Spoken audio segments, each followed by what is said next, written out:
From the National Newsroom of the Canadian Press, I'm Lisa Laporte. The Office of Housing Minister Gregor Robertson says the government remains committed to cut municipal development charges in half.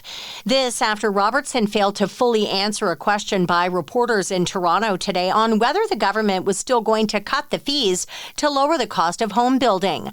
A spokesperson for Robertson's office tells the Canadian Press, quote, "Canadians gave us a mandate to move quickly, lower costs, and get housing built."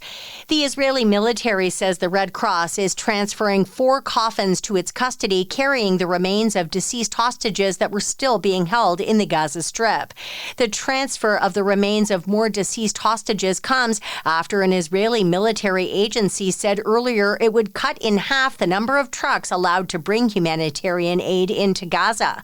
As the latest ceasefire holds, questions remain over other key parts of a U.S. peace and rebuilding plan for the region.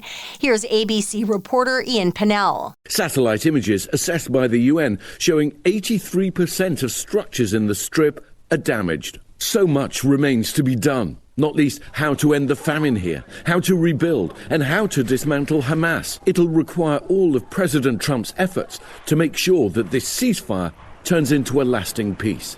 The long list of uncertainties includes Israel's insistence that a weakened Hamas disarms, and the future governance of Gaza is also unclear.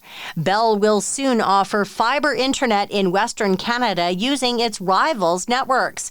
Parent company BCE made the announcement today as part of a list of plans shared during its Investor Day event.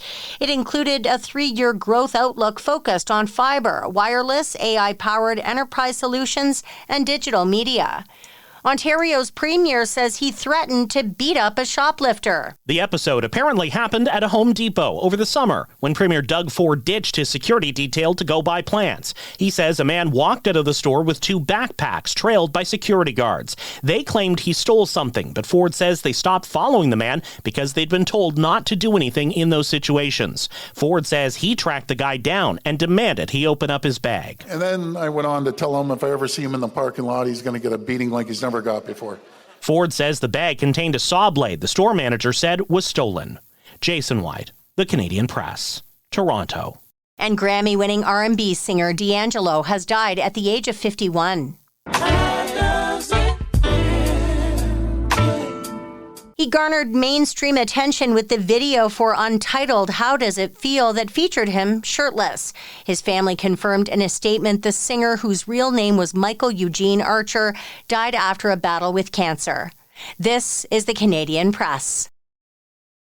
In sports, the Toronto Blue Jays have the day off after losing 10-3 to the Seattle Mariners last night in Game 2 of the American League Championship Series.